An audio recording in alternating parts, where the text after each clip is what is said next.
Thank you for staying with us. The federal government's decision to sign the $150 billion Samoa deal has sparked controversy amid claims that the agreement includes clauses that require developing nations to support LGBTQ rights in order to receive financial support from advanced countries. The Samoa Agreement, a partnership between the European Union and members of the Organization of the African, Caribbean and Pacific States, aims to promote cooperation in areas such as human rights, democracy, peace, and sustainable development. However, concerns have been raised over reports that the agreement includes provisions that could compromise Nigeria's laws and values on the issue of LGBTQ rights. In response to the backlash, the federal government has assured that it will not sign any document that contradicts the country's existing laws on the matter. To shed more light on this, we have with us in the studio lawyer and social development advocate Olutobosun Oshifora. Good morning. Thank you for joining us. It's a pleasure to be here. Government did not hesitate to respond to all of the backlash, that came with this whole matter. And it even went ahead to say that, the Samoa Agreement does not supersede our constitution as it is. But what do you interpret with regards to the reaction we are getting from this matter of the Samoa deal? All right. Let me make it light. The first place I had this was at a mechanic workshop. I'm not kidding you. It was my mechanic who said that they're going to collect money from those people. I'm like, what's he saying? So I tuned it to the news and, they're always with radios and all that. I was like, so, in fact, pardon this expression, he said they're going to collect money from gays. And I'm like, government, money, gays. I said, okay. So I looked it up and I was like, so I had to go back and tell him that that's not the case, So if I told him, I just watched this there, so I'll do more elaborate explanation. Absolutely. All right. Now, basically, before we go into the Samoa Agreement, I think we should start from our own end. Yeah. During President Goodluck Jonathan's era, the government came up with some adjustments to the laws, which prohibited things that has to do with LGBTQ. Yeah. All right. Now, so basically, our laws prohibit activities on homosexuality and related matters like that. And both up north, our criminal code was adjusted. And if you look at section 77 of the criminal code, the one used down south, it gives 14 years sanction. Absolutely. For all those offenses in that realm and all that. That's as far as that goes. Same for the north, same, in fact, they have stiffer penalties over there for things like that. So it's settled that our laws are against such activities. Now, that's on the one side. Now, so for those who think government has gone to sign whatever it is, when you sign a treaty, by the same constitution, 1999 constitution as amended, Section 12 of our constitution says that any treaty that the country gets into, before it becomes domesticated, that the National Assembly will take charge. And then majority of State House of Assemblies will ratify, they'll vote in favor. And then when that is done, then it will now be taken for accent, taken to the president for accent. That's how it's done. So Section 12 of the Constitution talks about how you domesticate treaties. It's a rigorous process. It's not something that just happens overnight. It's not like how the national anthem was passed. It doesn't work like that. Now, so it's very rigorous. All state assembly, majority of them, then they will also vote at the Senate before it becomes, a bill, then it becomes a law when it gets the president's accent. So that is as far as that goes. So what's the Samoa Agreement? The Samoa Agreement, before we even look at the agreement, what gave birth to that agreement? Yeah. Over time, if you look at history, Europe was a colonial power at some point in time. Over time, people gained independence, people moved on, countries gained sovereignty and everything. Everybody started dealing on certain pedestals and bases, of sovereignty. So there's an extent to which no country could colonize or take over the other one. But after a while, people realized that, say, particularly European countries realized that we've lost a lot of things. Let's find a way to get back to those people. Now, so they started introducing all kinds of agreements where former colonies will still come back, you know, like that, and then they get into certain agreement. But this time around, not in form of colonization, what some people have called neo-colonization. Yeah. But that's as far as that goes. Now, so with this agreement, Europe realized that they've lost a chunk of the trade market. They've lost a chunk of influence. Now, so they started looking at how can we gain back this influence. That was what birthed the Samoa Agreement. So they looked at, if you look at most of these people, Africa were former colonies, the Caribbeans, and also the Pacific. So they brought all of them together sometime in 2000. The thing had been on since 1996. So but in 2000, it was what is known as the Cotonou Agreement because it was signed there.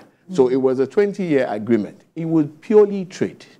Now, but the trade was designed in such a way that they will influence the member states in such a way that whatever they want to, they will give them. So in fact, they created a fund where about 15 European countries then, they created a fund, European Development Fund, EDF. They were contributing, and then they were sponsoring projects in all this Pacific, African, and Caribbean states. Now, so, but you know the way these people work. They wanted to create an enabling condition where both of them can work hand in hand. They know a lot of things go down over there. Now, so they came up with a lot of things. Now, they said, okay, this thing will focus on democracy, on governance. You must have this kind of government. You must have this kind of governance. You must have, you know, this thing will also focus on peace and security. Then, but is underscored by economics. So what they do is that they know you're not very developed. They will help you develop. They will borrow you money. That's where the issue of 150 billion came. There is no 150 billion anywhere. Nigeria didn't sign any. They have their funds. So over time, the thing was supposed to be for 20 years, which expired by 2020 because it was signed in 2000, year 2000. So, but 2020 was the year of COVID. They were meant to sign another agreement. So they pushed and pushed. COVID affected a few things, migration. So they even had to add a few things. Now, let me put this forward. There is no rumor without an element of truth. Absolutely. You know, the European community, the European Union, they have this penchant for rights, human rights. And part of that human rights also includes sexual rights. So at the initial stage, there was the issue of the LGBTQ being part of it. It was part of it at the initial stage. In fact, after a while, the member countries, the Pacific, the African countries, and the Caribbean, they kicked against it. Absolutely. They didn't just kick against that. There was even an instance in I think, 2023, in the course of trying to sign the new agreement, which will start, you know, the 2020 has expired. Now, so they were going to start. So certain things came up. The issue of migration. Now, the reason why those people are doing this thing, let me just be clear with you.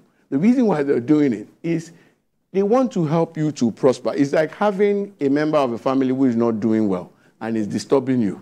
So you just look at it like, let me create business for him. Let me sponsor this. Let me do this. So he will give me relief. That's the essence of this Samoa Agreement in layman's terms. Right. So they want to help these countries develop so that there won't be spillage of migration, of migrants. Coming into their country. Yes, then there wouldn't be, then the issue of terrorism too. If you have stable government, you can fight terrorism on your own. It doesn't become their problem. Right. So they're helping you to help themselves. That's what the Samoa Agreement is all about. Okay. But they help you in such a way that, okay, they look at basic things you lack and then they do it for you. But it must be stated that after that clause was there at the time, and the countries raised an eyebrow that it was expunged. In fact, it was played down. Right. It wasn't just the LGBTQ issue. In fact, there was a time when Burundi pulled out because the issue of ICC came up. And you know, Burundi had their own thing. And they said they're not going to be a part of it because they wanted to subject them to certain statutes. Then I said, okay, you know what? Come back. All of you. In fact, about 30 countries followed Burundi. They now said, no. You guys come back.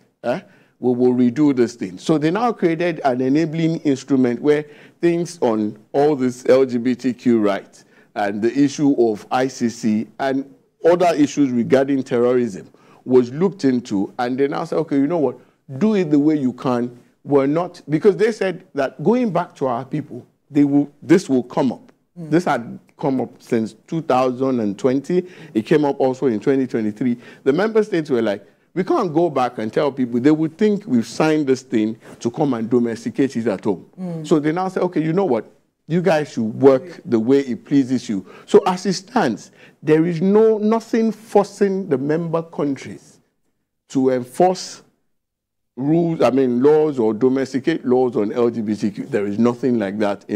I've read it. If you look at Article 19 of the same laws, you look at Article 9, it explains everything in that regard. So, but there is also we need to say, there is no 150 billion. that one, because no 150 billion signed, because 150 billion is a lot of money. What are we going to use to guarantee the loan? Is it our sovereignty? Because it's all right. That's it. But since the Nigerian law is clear on this, perhaps the conditions of this agreement is probably not clear to the average Nigerian. That's why they're, well, I call it peddling this 150 billion naira or dollars rumor. But then, if you're familiar with the international space, to an extent, you will see a level of, I call it soft play of some of this evolution or evolvement of, some of these values. Absolutely. And their stance on human rights. And perhaps that's why Nigerians are, raising an eyebrow. Yes. Now, so because it wasn't specified. Well, no, initially, like I said, it was part of it. Yeah. They pushed it forward because it's part of their own laws. They put human rights and sexual rights together. And all these things fall under sexual rights. Now, but remember I told you that the essence, the reason why Europe is doing this is to gain space, trade space, and also to gain power. And I'll tell you what they did. They looked at the composition of the Samoa states. They have about 78 countries. Then you have the European bloc. Now, coming together, they said they form 1/5 of the general population at the General Assembly of the UN. So if you want to vote, it's all about, calling your people and say, oh yeah, this is how we want to run it. Now, so that is a bloc vote for them. That is the essence of the state. We shouldn't, sometimes, we major in minor. You start looking at minor things. Well, perhaps there's a reason for that. The matter of trust deficit. Obviously, no doubt. And then, the fact is that it's been raised before.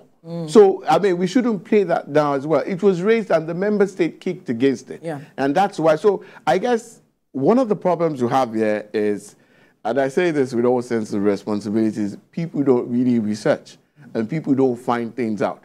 The way people run to town with some information, which is able to even destroy the entire country, I think it should be curbed. Because some people actually there was a newspaper that actually made it the front page, headline, and they came back apologizing that they've gone to look at it and all that. And then you wonder, what's your motive?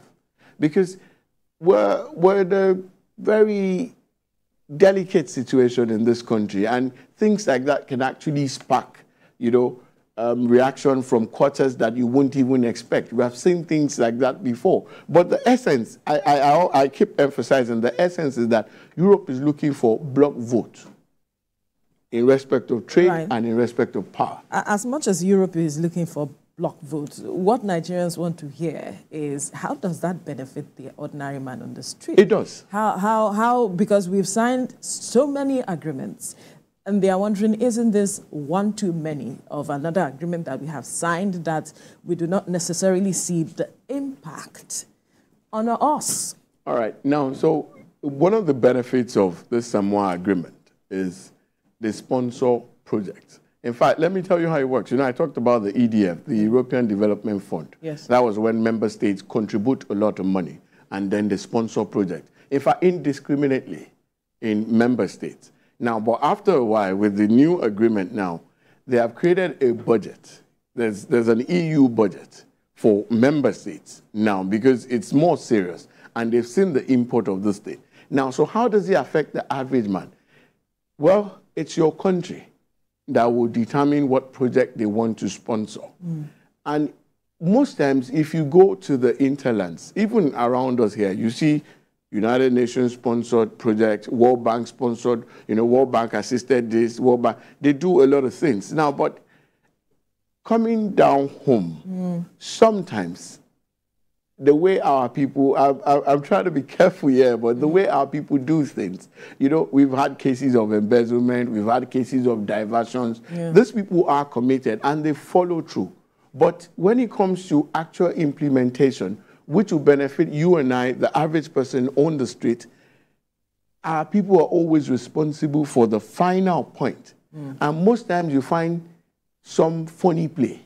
That's why you don't feel the direct benefit. But over time, too, they've perfected their own art. Like they follow through to the letter and ensure that these things are done and people benefit directly. Now, sometimes when they do roads, they do some of this, infrastructures for you, the issue of maintenance, they won't maintain it for you. Right. Now, so that also lies with us and also lies with the kind of agreement you sign on some of the things or the infrastructure they have decided to sponsor for you. But the fact is that they do those things. They help member states, at the end of the day, to get your own favor when it comes to the international play and how they play out their own things. My next question would be, what would you expect us as a country to do at this time? What kind of projects are you looking forward to re-embarking on? We're lacking in a lot of infrastructure. Right. Now, so as it works, from the agreement, you're the one who will say, this is what we want. In fact, it was stated that the European Development Fund is still existing, even though they now have a new budget under the EU budget for projects and, things they want to do in member state countries. Now, but the thing is this, if I had said they'll keep spending the EDF, that's the European Development Fund, until it's depleted, then they now go into the main budget for it. Now, so it's for the country to say, this is what my people don't have. This is what we lack. Because you know that they're not just doing you a favor, it's a conditional favor. So if you want me to follow you at the international scene, do this and do this and do this for me. I think over time too, the member states have realized the strength in their own numbers. And they've seen how these things work. Because there were certain decisions on this LGBTQ, on the issue of ICC, they pulled out in blocks. Yes. So they had to beg them, they literally had to beg them and say, okay, you guys come back, we'll play down this, we'll create instruments that will make sure that you don't have, backlash from your home. And that's it. So, but in development now, it's the member states that will say, this is what we want. This is how we want it. And they're the bride here. And so the EU will definitely play along. But one issue I know, and I've seen over time that we always have, is the issue of due diligence. In the course of them carrying out due diligence, we know our people, even ordinary state government wants to do road around certain places, they say the state government should bring money. So when they encounter things like that, that's why you find out that some projects don't fly at the end of the day, because we're trying to help you and you're still demanding funds for, we still have those crude understanding of things, and I think we need to improve and sensitize our people with it. So picking it up from your point, mentioning the fact that this is a conditional favor, let's look at a particular clause here.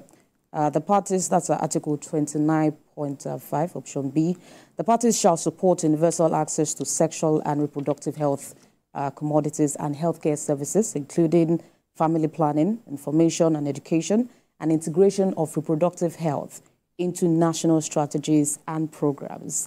Let's also understand that the EU perspective of what human rights is, of what reproductive health is, like you've mentioned, may be quite different from what we know it here. That's where causes like abortion laws and all, which obviously is a crime in this part of the world. So my question on that is it possible that some of these clauses being removed or downplay will affect some of the conditions of the agreement or benefits that Nigeria will be getting? I don't think so. Nigeria is huge in terms of membership. I'm not just talking our population now. Nigeria is a prominent member of this association, and Nigeria is also influential. Now, so you see, that's why I tried to explain earlier on that there's some things that are part of what they want. When it comes to domestication of those things, if your people say they don't want it, they don't want it. And there's nothing they can do about it. So what they will now do is they'll weigh your influence and possibly find a way around it for you. That's why I talked about when Burundi pulled out. You know, Burundi, when they had the war, and you know, the people ruling them now were part of the war. And then you were bringing in the issues of ICC. At the end of the day, they had to adjust it. And they said, okay, we will go back to the Roman statutes on how, you know, international courts will operate as far as, because if they are allowed that to fly, all of them will be in jail by now. So they saw it coming. You know, so it's the same thing that applies. So if their understanding or their view of health rights and sexual rights is different from your, or is even diametrically opposite your own views, it's about putting your foot down. And then Nigeria is not a Benin Republic or Togo that, you know, you just push aside. No. And then Nigeria has massive influence over the African counterparts. Our president is the head of ECOWAS. Our president is strategically placed. So they look for things like that. For smaller countries, they may just ignore. You know, I learned South Africa pulled out of the Samoa agreement at some point, but, well, that's as far as that goes. But the fact remains that your influence will determine how much things they can shove down your throat. So it's still in their own interest. Okay, like you mentioned already, it still goes back to what favors them at the end of the day.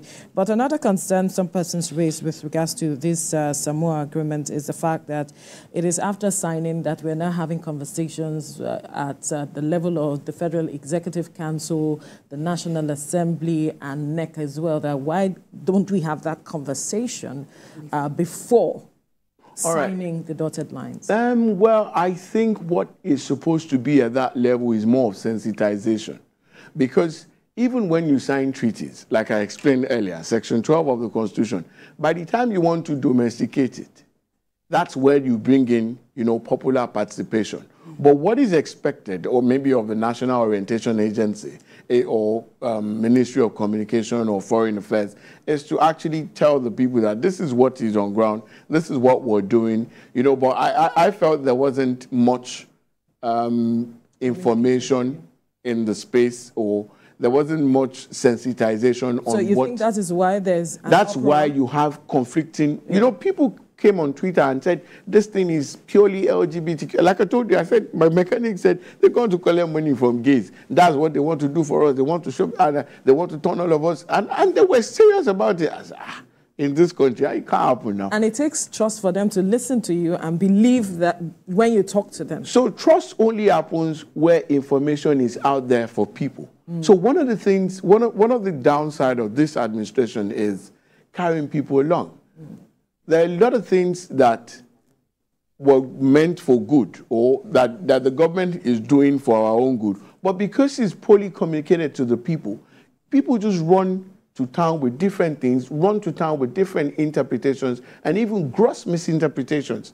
And so at the end of the day, the government is now trying to chase the news. The government that is supposed to be the news and give us the news, they are now the ones chasing it because they allowed the space the gap. And at the end of the day, they'll have to spend a lot of money, a lot of PR, you know, to do this. That's basically what's happening.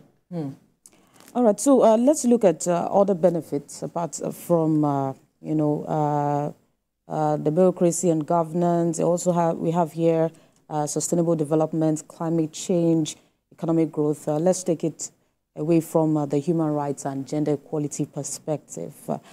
How is this meant to affect, you know, the average man in Nigeria? If you look at the issue of climate change, one of the things that, I mean, they have their own fair share of, you know, the effect of climate change.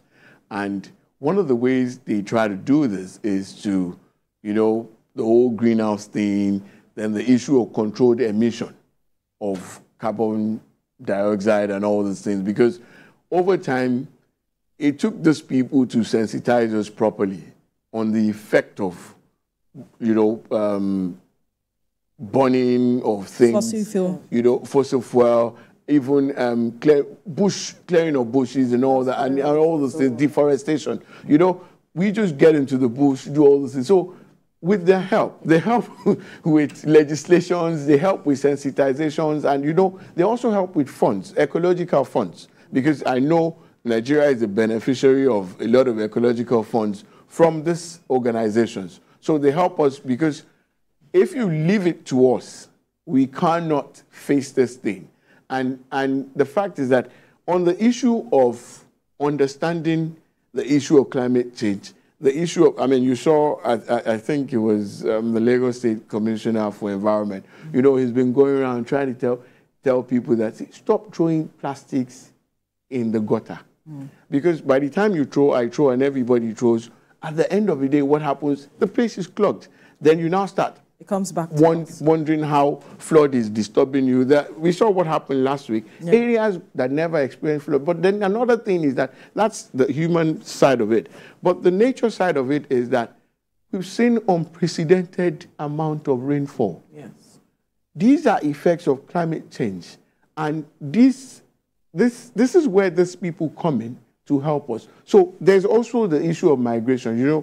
Over time, I'm aware, and I can say this for free, that if you look at some of these migrants who go through these funny routes to Europe, some of them die funnily, some of them are, subjected to inhuman, treatments and everything. So these treaties are places where they help to manage situations like that.